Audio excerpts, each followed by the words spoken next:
मनात तुमच्या जे काही शंका असतील, तुम्हाला काही प्रश्न असतील, ते तुम्ही मला या ठिकाणी काय करावे, टाकावे. म्हणून मी या ठिकाणी काय करतोय, फेसबुक लाईव्ह करतोय. अनेक तज्ज्ञांनी आम्हाला सुचवलं होतं की सर्वात प्रथम तुम्ही पोलीस स्टेशनमध्ये गुन्हा नोंदवा, आणि जर गुन्हा नोंदवल्यानंतर जर त्यांनी घेतला नाही गुन्हा, तर बांधवांनो आपल्याला मग न्यायालयाची काय करायची, दाद मागायची.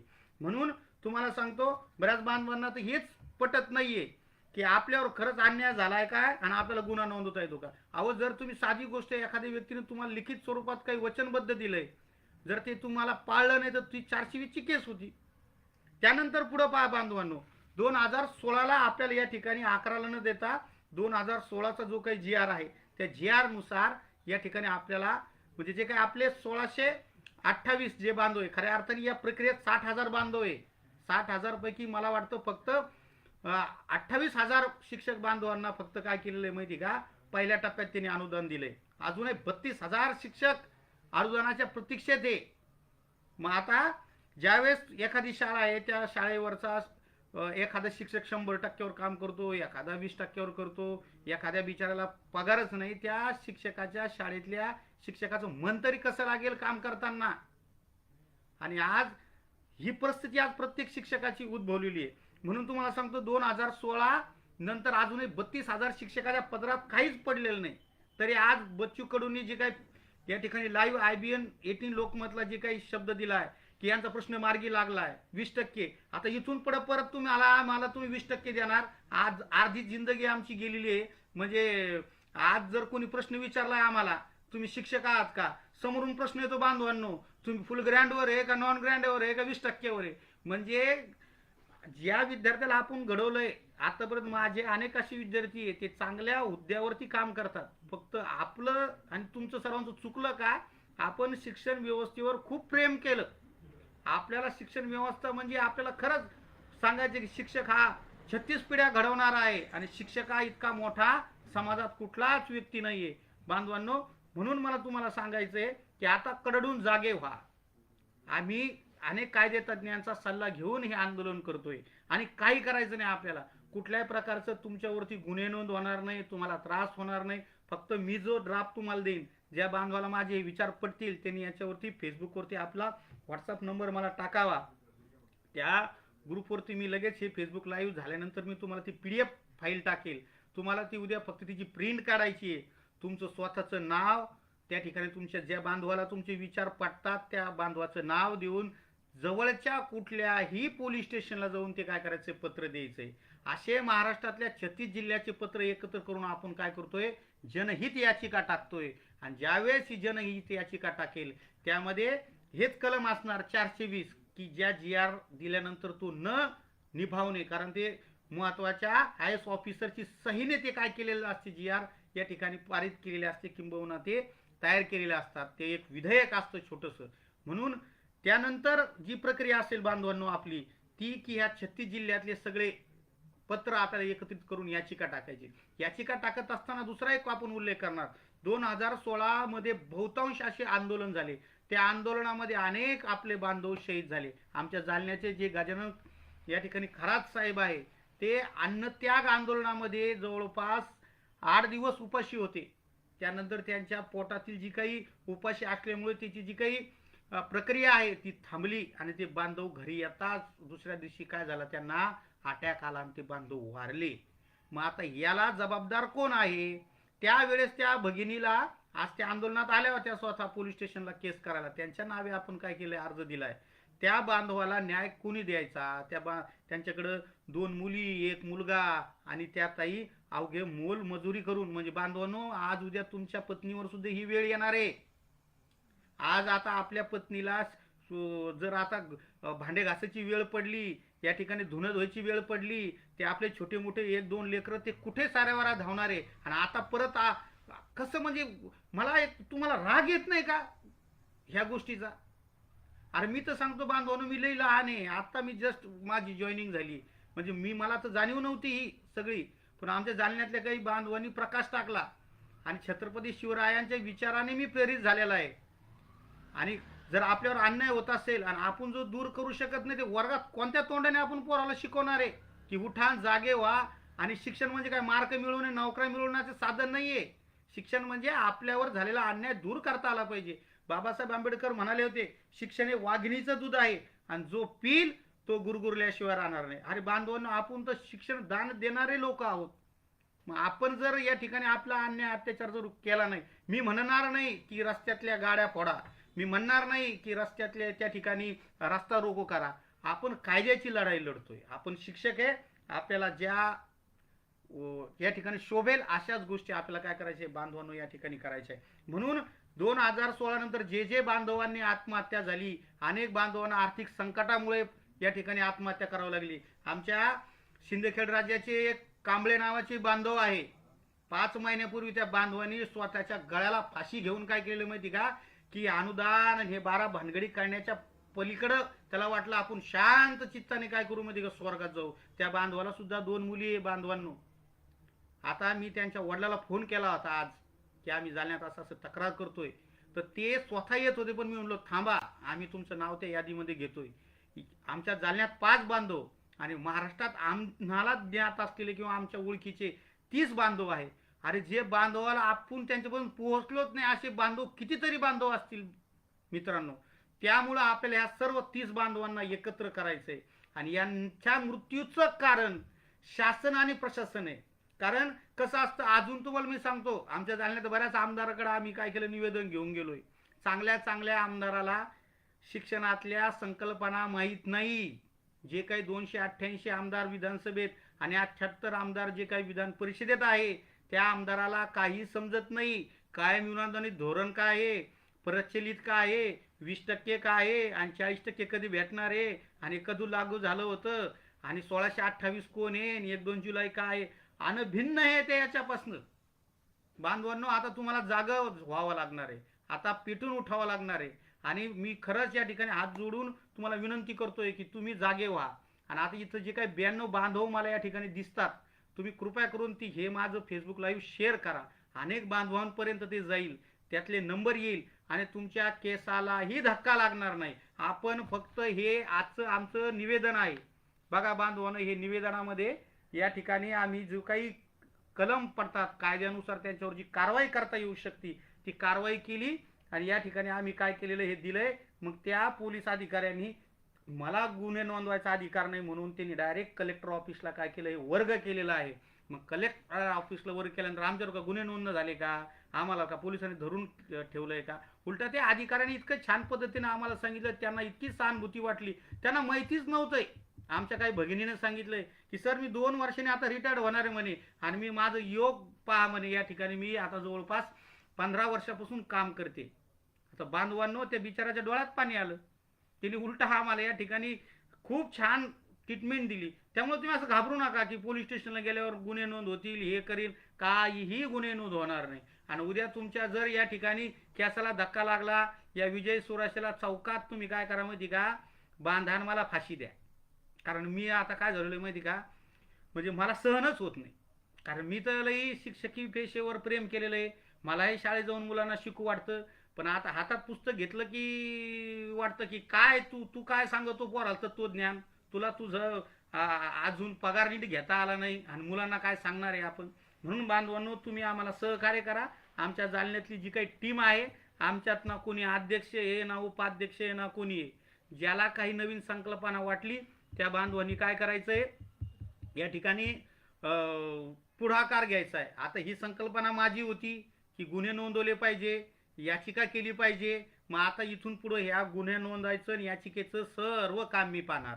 म्हणजे उद्या जर कदाचित आम्ही असं ठरवलंय, आपल्यातला जर कोणी फितूर झाला, कोणत्या आमदाराला कोणत्या मंत्र्याला जाऊन मिळाला, कारण हे आमदार आणि हे मंत्री काय करतात, आंदोलनात गेले की जो ऍक्टिव्ह शिक्षक असला त्याच्या गळ्यात हात ठेवणार आणि त्याला काय करणार, प्रेमाने बोलणार आणि मग लगेच काय करणार, त्याला सांगणार की तू असं कर, तू तसं कर. आतापर्यंत जेवढ्या संघटना आहे आपल्या, तेवढ्या संघटना बांधवांनो अशाच झालेल्या आहे.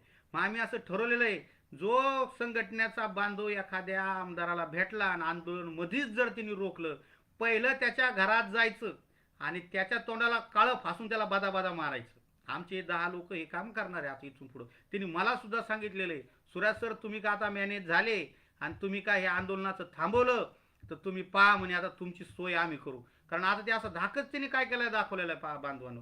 त्यामुळं मी तर मी तर पारलं की काय केलेलं आहे माहिती का, की जीवनच काय करायचं या जोपर्यंत 100% अनुदान भेटत नाही. आता उद्या परवा आपल्याला 20% भेटणार आहे. कवर 20% भेटल्यानंतर परत आणखीन वाट पाहायला लागणार आहे बरेच दिवस. अजिबात 20% नाही. कोणता शिक्षक आमदार मध्यस्थी नसला पाहिजे, कुठला कोणीच मध्यस्थी नसला पाहिजे. आपण आदर्श घेतला पाहिजे. या ठिकाणी हरियाणा आणि पंजाबच्या शिक्षक आपल्या त्या तिथल्या शेतकरी बांधवांचा पहा, तुम्ही गेले 1 महिन्यापासून पूर्ण घरदार त्यांचं तिथं आहे. तुम्ही आम्ही जर ठरवलं ना, 8 दिवसात मी शब्द देऊन सांगतो, आपल्याला प्रशासन आपल्या दारी येईल आणि सांगन की हो, जो पहिला जी आर होता 2011चा त्या नियमानुसार आपल्याला या ठिकाणी काय भेटलं पाहिजे, 100% अनुदान. आपण गेलो की म्हणतो 20%च खुश होतो. काही लोकांना तर हेच पटत नाही की शिक्षकाला 7व्या वेतनानुसार आतापर्यंत आपल्या नियमानुसार 70,000 पगार असतात. कशाला आंदोलन करायची गरज पडली असती. परंतु आता त्या शिक्षकाला आपल्याला जागृत करायचंय. आता बरेच आता याच्यामध्ये अनेक संघटनेचे लोक असतील, तुम्हाला सांगतील हे करून काय भेटणार आहे. आता इतके दिवस तुम्ही शांत बसले, काय झालं? काय सांगतात आघाडी सरकारची लोक की सर्वात बुद्धिवान लोकांनी आम्हाला सर्वाधिक म्हणजे 50% मतांनी आमचा उमेदवार निवडून आणलाय. ते उमेदवार तुमचे प्रश्न मार्गी लावणार आहे. अरे खोखार येतं लोक. ते असं जसं एखादा माणूस कुत्र जसं भोकत तसं भोकतो तो माणूस अंगावर गेल्यावरती. आणि मग ते प्रश्न मिटवणार आहे आपले, आणि 20%ने काय प्रश्न सॉल्व्ह होणार आहे? अरे खरं इमानदारीने पहा तुम्ही. मी कधी सासऱ्याला खरं सांगितलंय का मला पगार किती आहे? मी खरं सांगतो, मी माझ्या सासऱ्याला अजूनही सांगू शकलो नाही की पगार किती आहे. त्या बिचाऱ्याने मला विचारलं नाही कधी. आई वडील माझे, आता मी लय भावनिक होतो पहा. नाही आज नाही रडणार मी. बऱ्याच जणांना वाटलं सुरस रडती. आज नाही. तर माझे आई वडील 75 वर्षाचे, आई 70 वर्षाची. मला कुटुंबात जर कधी पैसे लागले तर ते माझे बांधव, माझे आई वडील पुरवतात. माझ्या घरी किराणा दुकान आहे, मला कधी किराणाची गरज पडली नाही. मग आता काय सांगणार, म्हणजे मला तर भीती वाटते कधी कधी की मला पगार भेटायच्या आधीच ते विचारी जाते काय. आणि असे बरेच बांधव गेले. पण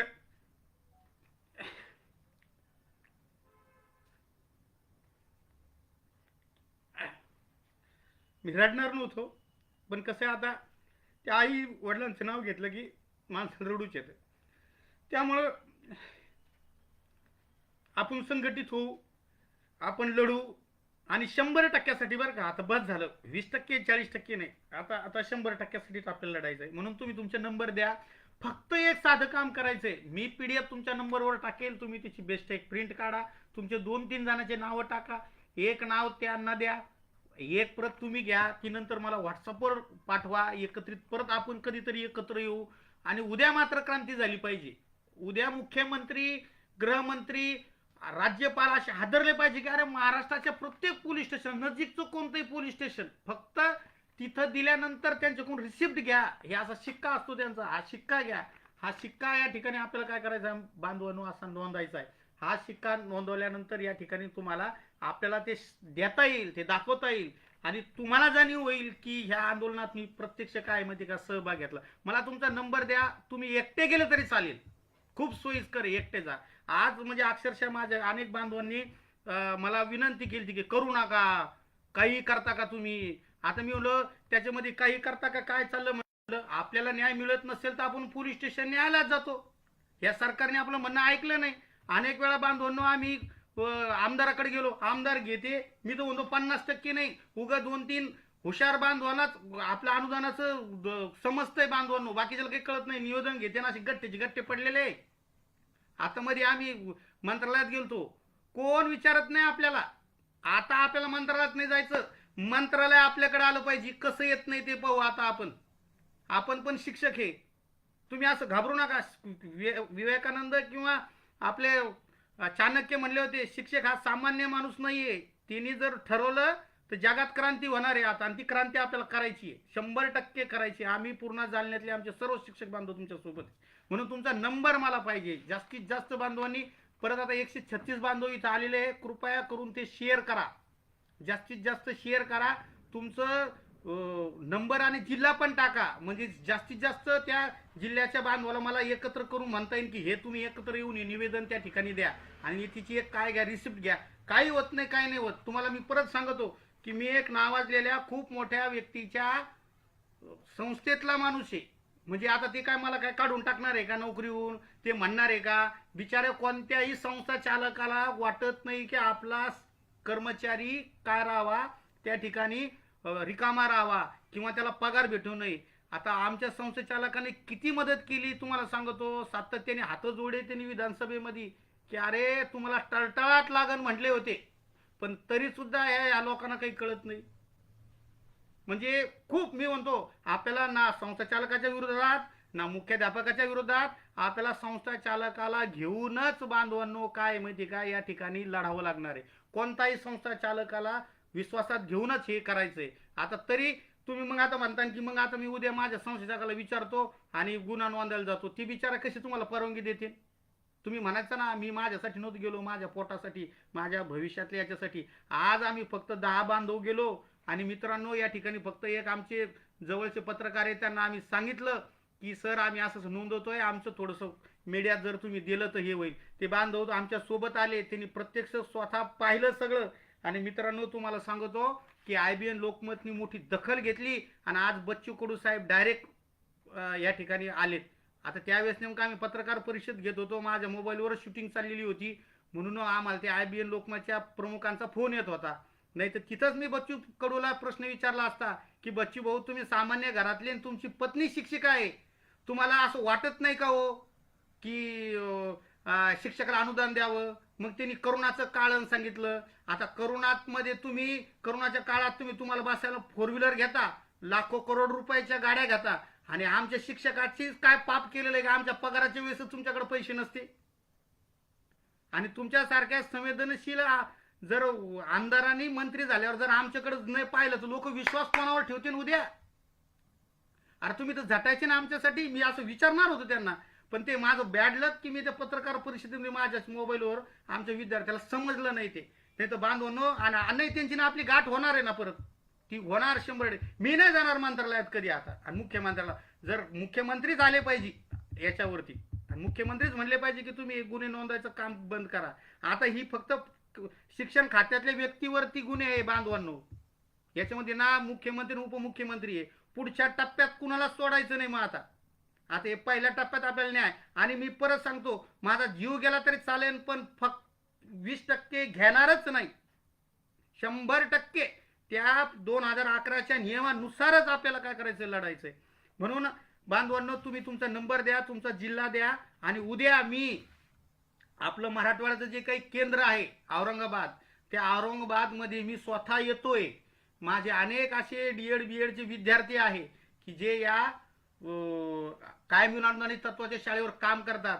आणि मी जवळपास 4 वर्ष DED BED कॉलेजला केले. म्हणजे प्रत्येक वेळेस आमच्याकडे 200 विद्यार्थी होते, 100चे पिढी मुलं बाहेर जायचे. म्हणजे 5 वर्षात 1000 DED BED च्या शिक्षकाला मी शिकवलेलं आहे. जवळपास TETच्या विद्यार्थ्यांना मी 5 वर्ष अभियोग्यता शिकवलेली आहे. म्हणजे मी माझ्या हातानेच 1000 भर शिक्षकाचं वाटोळं केल्यासारखं मला असं वाटतंय की आता त्या सर्व विद्यार्थी मला काय करणार आहे, उद्या जॉईन होणार आहे औरंगाबादला. आणि उद्याच्या दिवशी मी औरंगाबादला सुद्धा हे गुन्हे नोंदवण्याचं काम करतोय, तिथेही पत्रकार परिषद घेतोय. जे जे बांधव उद्या औरंगाबादला येऊ शकतील त्यांनी मला कमेंट करा, मला फोन करा. माझा फोन नंबर मी तुम्हाला याच्यामध्ये टाकेलच, तरी जर पेन वही असेल तर तुम्ही ती लिहून घ्या. मोबाईलमध्ये सुद्धा तुम्ही टाईप करू शकता 96 57 45 16 45. खूप सोपा नंबर आहे, 96 57 45 16 45. या नंबरवर फोन करा. उद्या मी औरंगाबादला येतोय. आपण औरंगाबादला गुन्हे नोंदवणार आहे. तिथले जे सामान्य शिक्षक आहे त्या सामान्य शिक्षकाला ज्याच्या त्या ठिकाणी जवळच्या पोलीस स्टेशनला आपण अर्ज द्यायला लावणार आहे.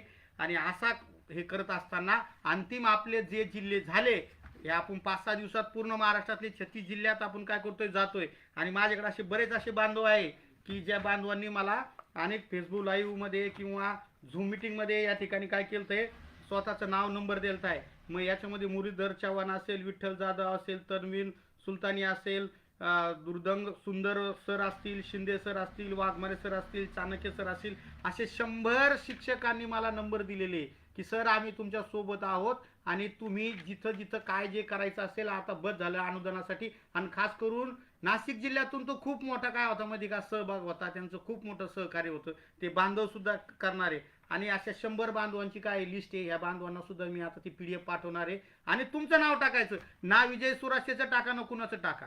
तुम्हाला जर भीती वाटत असेल की मी माझं नाव नाही टाकत, तुम्ही विजय सुराशेचं नाव टाका, विजेंद्र राधाकिशन सुराशे हे नाव टाकून तुम्ही निवेदन द्या की यांचा अर्ज काय करा स्वीकारावा. मी तो रितसर दस्तावेज तुम्हाला त्याच्यावर टाकणार आहे. आपल्या आतापर्यंत जेवढे 11 GR आहे ते 11 GR ची PDF सुद्धा तुम्हाला त्या ठिकाणी टाकणार आहे, की द्यायची, त्याची रिसिप्ट घ्यायची, मला काय करायची पाठवून द्यायची.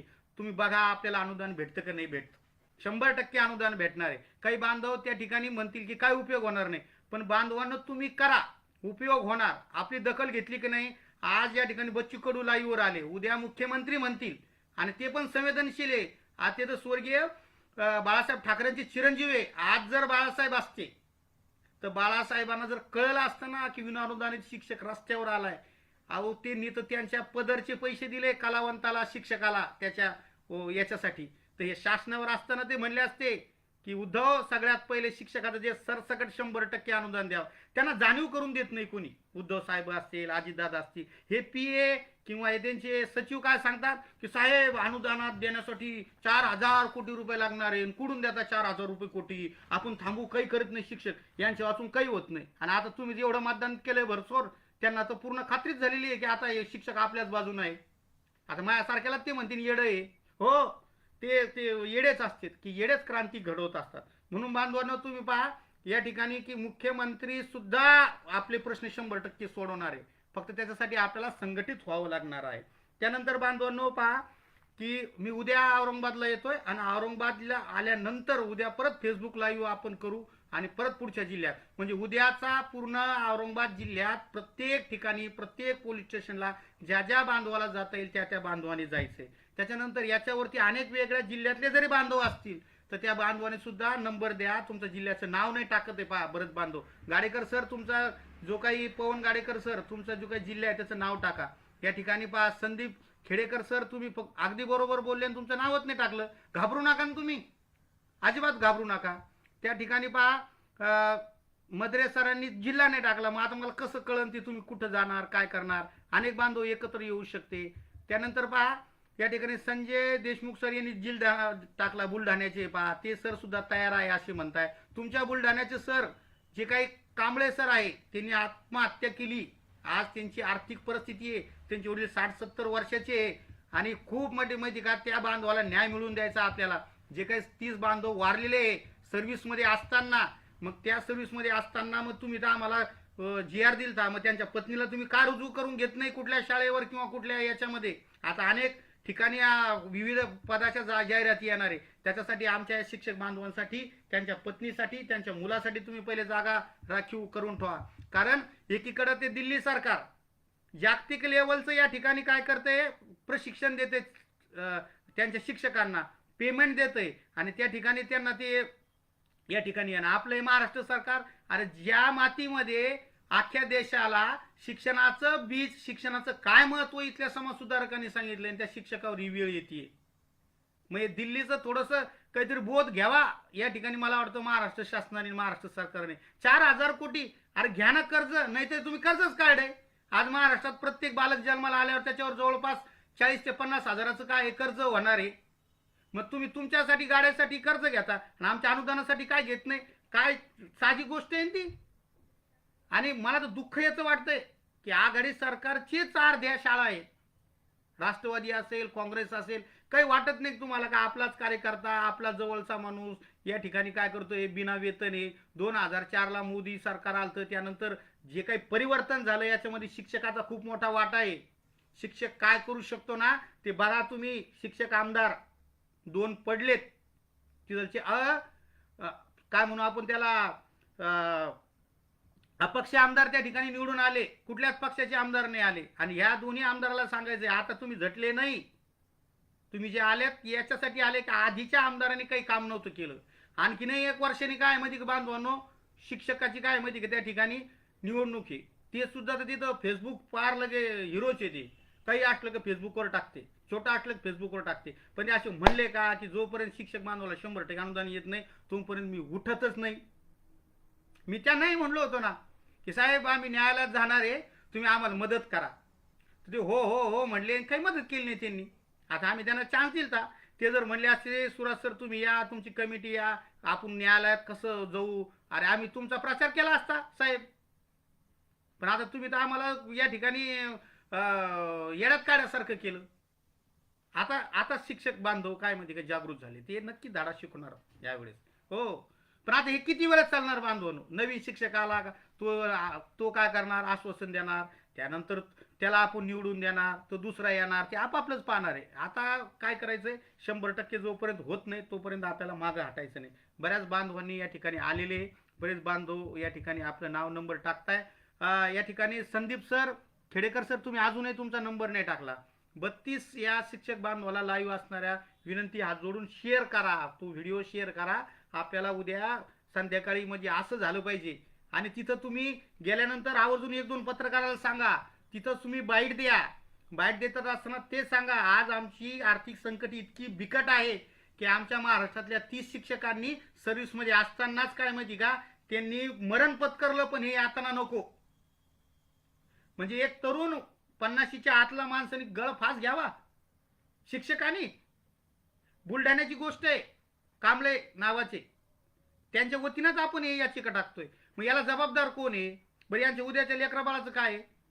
मला कधी चिंता पडते ना. मी लय प्रेम केलंय शिक्षक पेशेवर. माझं डीएड झालं, बीएड झालं, एमएड झालं, आणि पार खूप स्वप्न पाहिलं होतं. आता उद्या जर मी असं वाटा पाहत राहिलो, मध्येच मला काही झालं तर मग हे लेकरा बाळाचं काय आपल्या पुढच्या?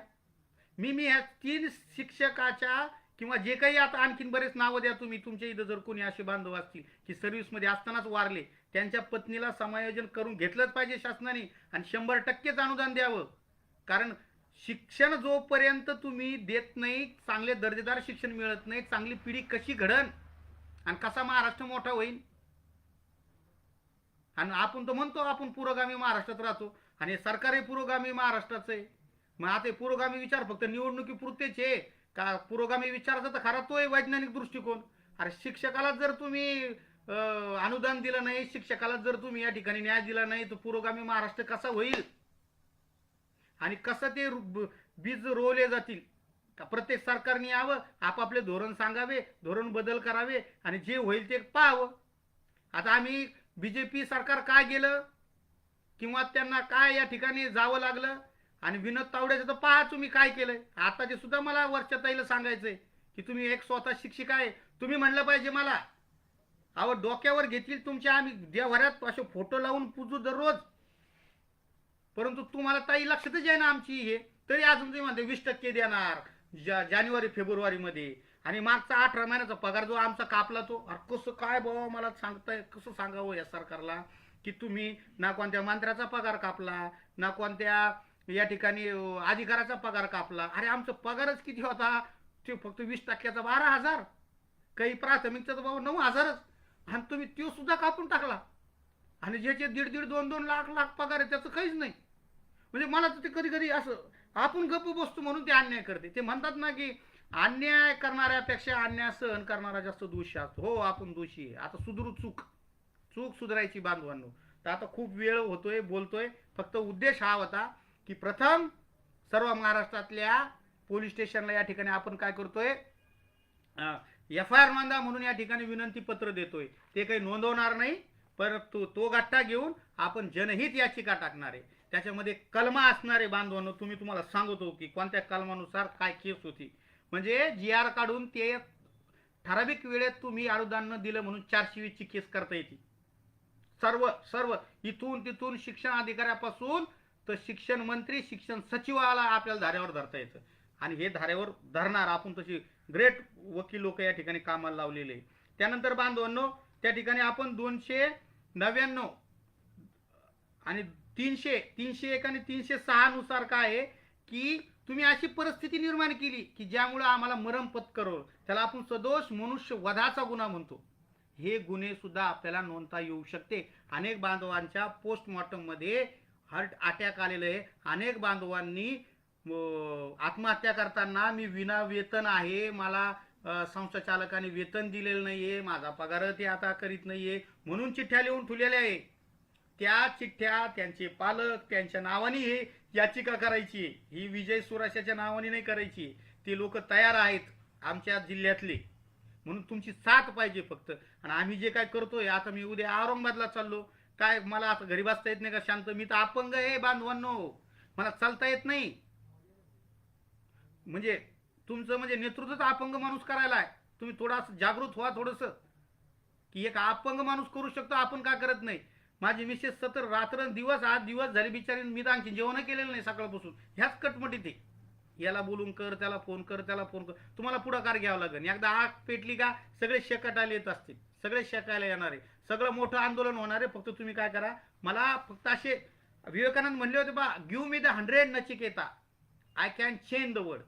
100 पोलीस स्टेशनला जरी गुन्हे नोंदवले ना, तो मग मी सांगतो की मुख्यमंत्री उपमुख्यमंत्री स्वतः म्हणतील की तुम्ही काय करा, म्हणजे या ठिकाणी या. जिथं जाणारे जे आहे ना, हे आपण मिटिंग घेऊन ठरवू तिथं कोण जाणार आहे. आणि जे जाणारे आहे ना, त्याच्या आधी लिहून घ्यायचं की तू आमचं प्रतिनिधित्व करायला चाललाय मुख्यमंत्री आणि उपमुख्यमंत्र्याकडं. तू जर का खाली हात आला आणि तू जर का मध्ये सेटलमेंट झाला की तुला उभ्यानीच आम्ही पेट्रोल टाकून पेटून देऊ. मग आता हो, मी जर गेलो ना बांधवांनो, कधी जर मंत्रालयात याच्या त्याच्यात, नाही नाही, एकदा मला एकदा काय झालं, अद्दल घडलेली आहे. एकदा मला काय केलंय माहिती का, मी अनेक गुरुजन वर्गाच्या प्रेमाला, गुरुजन वर्गाच्या शब्दाला मी काय केलं, आता भळलेलो आहे. आता मी तर जाणार नाही, आणि जर मी गेलो तुम्ही असं बॉन्डवर लिहून देणार आहे की विजय सुराशे जर चर्चेला गेले आणि मुख्यमंत्री यांनी जर बोलवलं आणि अनुदानाचे सगळे प्रश्न मिटले नसले आणि आमच्या बांधवांच्या पत्नींना जर या ठिकाणी न्याय मिळत नसेल, तर विजय सुराशे जर तिथंच त्यांनी सेटलमेंट केली तर त्यांना चौकात धरून बादा मारा आणि घासलेट लावून पेटून द्या, की त्याच्यानंतर परत कोणी असा शिक्षक नेतृत्व करणारा परत काय झाला नाही पाहिजे माहिती का बांधवांना, उठला नाही पाहिजे. ते तुम्ही शांत राहा. आता जे लोक आपले नेतृत्व करत होते त्याला काय रोग आलता का या निवडणुकीमध्ये आवाज उठवायला?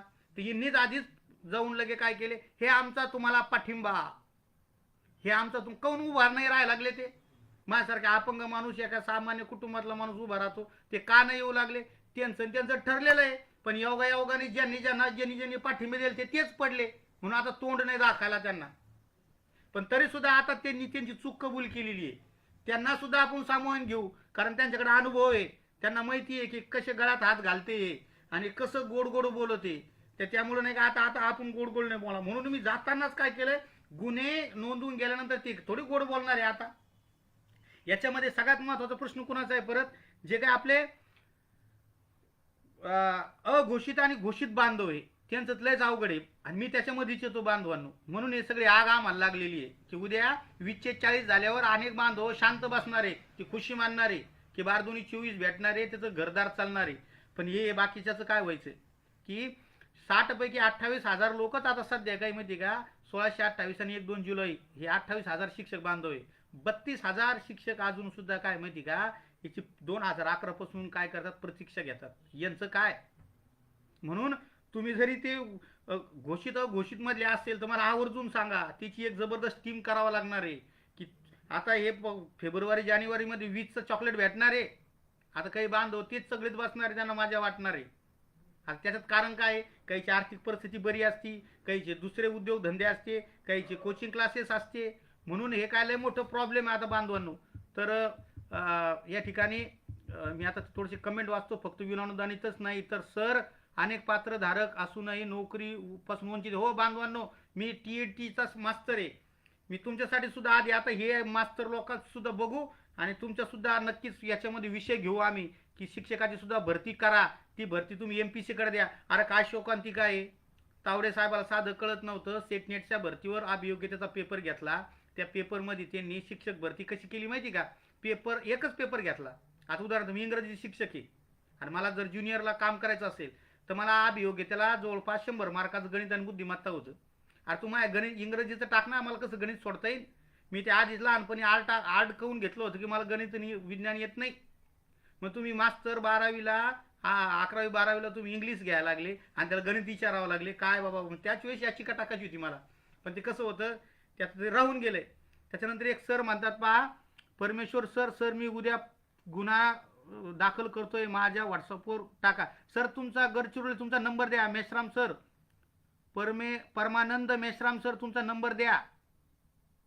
त्यानंतर पहा मजकूर केले शासनाने आत्महत्या करायला भाग पाडले. सर हे दुर्दैव आहे, तुम्हाला समजते, पण नंबर द्या तुमचा प्लीज प्लीज, तुम्ही नंबर द्या. त्यानंतर अनेक बांधवांना विनंती करतो की तुम्ही मजकुरासह नंबर टाका. नंबर अनेक आता 141 बांधव झाले, 1 तास झाले मी काय करतोय बांधवांनो, जवळपास आता बंदच करतोय मी फेसबुक लाईव्ह, परंतु सांगणं होतं. बघा उद्या आपल्याला काय करायचं, नंबर केल्यानंतर असा अर्ज प्रिंट काढायची आहे, प्रिंट काढून तुमचं स्वतःचं नाव टाकायचं आहे. तुम्हाला भीती वाटली तर ह्या विजय सुराशेचं नाव टाका, विजय सुराशे जालना. माझा मोबाईल नंबर सुद्धा तिथं त्याला आपोआप येतोय, तो नंबरही टाका, कारण ते मला जाब विचारतील. तुम्ही घाबरू नका, फक्त तुम्ही म्हणा यांनी केलेली ती काही जो काय जी आर आहे याला न्याय मिळावा आणि यांचा गुन्हा नोंदवा, हे तुम्ही या ठिकाणी त्या ठिकाणी काय करू शकता, टाकू शकता. तर असं हे झाल्यानंतर मग नंतर आपल्याला हे 100% 100 कागदपत्र जरी माझ्याकडे आले तर आपण उद्या परवाच काय करू, एक झूम मीटिंग घेऊ छानशी आणि प्रत्येक जिल्ह्याचे काही प्रतिनिधी समन्वयक म्हणून नेमू आणि त्या ठिकाणी आपण काय करूया, याचिका टाकू. याचिका टाकल्यावर तुम्ही बांधवांनो बघा, सरसगट सरकारला द्यावं लागेल. आपण पार काय म्हणून आपण त्याला राज्यपालाकडे जाऊ, नवे नवे पंतप्रधानाकडे जाऊ, राष्ट्रपतीपर्यंत आपला प्रश्न गाजला पाहिजे. नवे नवे संयुक्त राष्ट्र संघाला सुद्धा सांगू, यांनी सुद्धा मोफत आणि सक्तीचं शिक्षण करण्यासाठी अनेक अनुदान दिलेलं आहे. त्यांना सांगू तुमच्या अनुदानाचं हे काय आमच्या राज्यामध्ये विल्हेवाट करतात. त्यांना जाब विचारू की तुम्ही हे जे काय आंतरराष्ट्रीय स्तरावरून अनुदान घेता त्या अनुदानाचं त्या ठिकाणी काय, इथलचे मास्तर लोकच बिना पगाराचे. आज कुठला असा देश आहे तिथं शिक्षक आत्महत्या करतील का? अरे ज्या देशातले जर शिक्षक पगाराविना आत्महत्या करत असेल तर ते सरकार आणि ते काय बाबा, सरकारला काय वाटतं. मला तर कधी कधी आश्चर्य, मला पूर्ण प्रश्न आहे की आपलं प्रश्न या शिक्षक आमदारांनी आपल्या संघटनेच्या नेत्यांनी मुख्यमंत्री या मंत्रिमंडळाला समजूनच सांगितलेलं नाही बांधवांनो. पूर्ण खात्री आहे मला. असा कोणता मुख्यमंत्री असेल की माझ्या काळामध्ये माझ्या कार्यकाळात शिक्षकांनी आत्महत्या करावा? अरे लाजिरवाणी गोष्ट आहे ते मुख्यमंत्र्यांना. कसं पण ते सांगत नाही, हे सांगतात साहेब काही गरज नाही, शिक्षक लोक काही करू शकत नाही, ते आपल्या धाका दे, तुम्ही हे 4,000 कोटी रुपये कशाला देतात? अरे 4,000 कोटी संपन्न, अरे आम्ही असे विद्यार्थी घडवू की 4,000 कोटीच काय, या ठिकाणी 400,000 कोटी सुद्धा कर्ज फेडवण्याची ताकद या ठिकाणी माहिती का आमच्या ह्या युवकात आहे. ते कौशल्य देऊन आम्ही त्या बांधवांना, पण ते आपल्यासाठी कर्ज नाही काढत तर स्वतःच्या मौजमजेसाठी कर्ज काढते. आणि त्यामुळे आता बांधवांनो हे लढा लढवायचा आहे. उद्या मी परत फेसबुक लाईव्ह येईल. कुणाला जर काही अशी शंका वाटत असेल तर माझा मोबाईल नंबर तुम्ही परत एकदा घ्या, त्या मोबाईल नंबरवरती तुम्ही फोन करा, मला विचारा, कधी मेसेज टाका आणि नक्कीच मी तुम्हाला बोलन. आता मी पूर्ण वेळ ह्या तुमच्यासाठीच काम करणार आहे बांधवांनो, कारण मी लय गरीब आहे.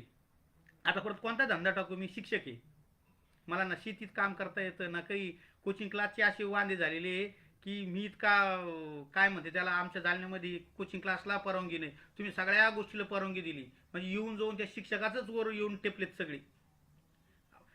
जवळपास 10 महिने झाले सगळे महाराष्ट्रातले 60,000, 60 नाही ते तर मराठवाड्यातच मला वाटतं जवळपास 10,000 आहे की 10,000 कोचिंग क्लासेस बंद आहे. कर्जबाजारी झालेत ते लोक. त्या लोकांना आपल्या सोबत घेऊ आपण आणि महाराष्ट्र काय करू, एक सगळं एक पूर्ण व्यासपीठ करू. प्राथमिक, माध्यमिक, उच्च माध्यमिक, कनिष्ठ माध्यमिक, वरिष्ठ माध्यमिक. 1628 जुलै 1-2 जुलै घोषित अघोषित सर्व बांधव, टोटल सगळे बांधवांसाठी व्यासपीठ आहे. आपण हे काय करू, हे निर्माण करू. तुम्ही आज बरेच जण जवळपास 140 बांधव या ठिकाणी आलेत, तुमचे खूप खूप आभार. तुम्ही आल्यामुळे मला खूप या ठिकाणी ताकद आलेली आहे. उद्या मी औरंगाबादला येतोय. औरंगाबादच्या पूर्ण जिल्ह्यामध्ये माझा तो जन्मगाव आहे पैठण, त्या ठिकाणी अनेक माझे मित्र परिवार आहे आणि मराठवाड्यातले शिक्षक बांधव आहे. तर ते नक्कीच आपण उद्या काय करू, तिथं गुन्हे नोंदवण्याचं काय करूया, काम करूया. परत एकदा थांबतो, तुम्हाला आवर्जून मी शब्द देतो, यदा कदाचित जर विजय सुराशेंनी कधी माघार घेतली तुम्हाला दिसली, मी तुम्हाला असं आश्वासन देतो, असा विजय सुराशेला धडा शिकवा की परत उद्या कुठलाही शिक्षकाचं नेतृत्व करणाऱ्या माणसाने काय केलं नाही पाहिजे माहिती का, मागं नाही पाहिजे, चौकात पकडून बांधवायचं. हो, छडीने आणा तुम्ही, कारण आता तसं नाही. आता अनेक लोकांनी पुढं स्टंट केले, पार कधी आमदार निवासावर गेले, तिथून उडी मारण्याचा प्रयत्न केला, काही कुठं पाय दिंडीच काढली. अरे मग ते पूर्ण जोपर्यंत पदरात येत नाही तोपर्यंत चालूच ठेवायचं ना ते. पण ते आता ते आपल्याला चॉकलेट भेटलं की भेटलं. आता मला जरी एखादं चॉकलेट दिलं तुम्ही मला हाणायचं, मी तर घेणारच नाही ते. आमची लई खतरा आम्ही संघटना केलेली आहे की हे मला असे 10 जण आज लाईव्हवर पाहत असतील, हे माझं लिहून घेत असतील, ते पाहते की तू बोलणार ना, आता तुम्ही करणार तुम्हीच करायचं, परंतु मला आवरण्यासाठी 10 लोक आहे, मला या ठिकाणी मार्गदर्शन करण्यासाठी माझ्या मागे 10 आहे. मी ना अध्यक्ष काही नाही, पद आहे प्रत्येक महाराष्ट्रातल्या शिक्षकाचं. ज्यांनी इथं या ठिकाणी आज काय केलंय माहिती का बांधवांनो, कमेंट केली, तो आजपासून महाराष्ट्राच्या या संघटनेचा समन्वयक म्हणून काम करणार. जो अधिकार विजय सुराशेला आहे तो अधिकार प्रत्येक महाराष्ट्रातल्या शिक्षकाला असणार आहे. तुम्ही तुमचा कन्सेप्ट द्या, तुम्ही त्या ठिकाणी राबवा, पूर्ण आम्ही महाराष्ट्रातले सगळे शिक्षक तुमच्या पाठीशी असणार आहे. म्हणून जुन्या नवीन सगळ्याच बांधवाला आपल्याला एकत्रित काय करायचं ही लढाई लढायची आहे. आणि तुम्ही आले, 1 तास या ठिकाणी झालाय, 1 तास तुम्ही सातत्याने या ठिकाणी मला सहन करताय, बोलताय, कमेंट करताय, तुम्ही मला मार्गदर्शन करा. मी साधा सुद्धा अपंग बांधतोय, पण मी लहानपणापासून अनेक पुस्तकं वाचत आलेलो आहे. मी ते आणि इतिहासाचा शिक्षक आहे, इंग्रजी आणि इतिहास माझा मेथड्स आहे. मग ते मी उघडलं का पान मला ते दिसते, आंदोलनाचे प्रकार मला दिसत ते. लोकमान्य टिळक, सुभाषचंद्र बोस, ते मला सांगते, उठ सुराशे, लढ, तू शिक्षक आहे. आणि आता ते क्रांतीच झाली पाहिजे, इतिहासच घडला पाहिजे की जोपर्यंत 100% कसं भेटत नाही, त्या नियमानुसार आपण 100% मिळू. तर तुम्ही बांधव आले, प्रत्येकाला तुमचे हात जोडून विनंती करतो, मला जास्तीत जास्त तुमचे जिल्ह्याचे आणि तुमचे संपर्क नंबर द्या. 100 बांधव तर उद्या नोंदवणारच आहे, पण तुम्ही आणखी नोंदवले, त्यांना जुटून आले, एकत्रित आले तर आपली ताकद दिसेल, आपले हे दिसेल, या ठिकाणी एकजूट दिसेल. सरकार आपल्याला बोलून घेईन. असं कोणतं सरकार आहे, मी म्हणत नाही की सरकार लगे पूर्ण आपल्याला या ठिकाणी काय करणार आहे, धोका देणार आहे. मी पैन देऊन सांगतो की या सरकारला सांगितलंच नाही बांधवांनो, सरकारला काय केलं नाही, गाफील ठेवलं या लोकांनी, त्याला सांगितलंच नाही. शिक्षकाचा प्रश्न लय महत्वाचा आहे. अरे आज आम्हाला आंदोलनामध्ये, माझ्या आंदोलनामध्ये मी शिकवलेले जे 5वी-6वीची मुलं होते ते आलते. मी त्यांना सहज बोललो, मला भीती होती की पोलीस स्टेशनला जायचं म्हणजे 5-50 लोक लागतील. तर तुम्ही नक्कीच तुमच्या विद्यार्थ्यांना सुद्धा घ्या, माझी विद्यार्थ्यांना, त्यांना जाणीव करून द्या. माझ्या माझे विद्यार्थी होते, अनेक 1-2 पालक सुद्धा होते. पालकांना सुद्धा आता एकत्रित करायचंय, संस्था चालकाला सुद्धा एकत्रित करायचंय आणि 100%चीच मागणी करायची आहे. त्यामुळे नक्कीच आपण आंदोलन सक्सेस ठरणार आहे. आज बच्चू कडू ज्या वेळेस आले, उद्या तुम्ही सुद्धा असं पत्रकार परिषद घ्या, तिथं बोलवा मीडियाला, आणि तिथून सुद्धा लाईव्ह तुम्हाला ते जाब विचारता आला पाहिजे. आमच्या ह्या परिस्थितीला तुम्ही कारणीभूत आहे, ना 20% ना 40%, बस आता 100%च आपल्याला अनुदान या ठिकाणी मिळालं पाहिजे. आणि एवढं बोलून मी काय करतो, थांबतोय. तुम्ही आलात, खूप खूप धन्यवाद.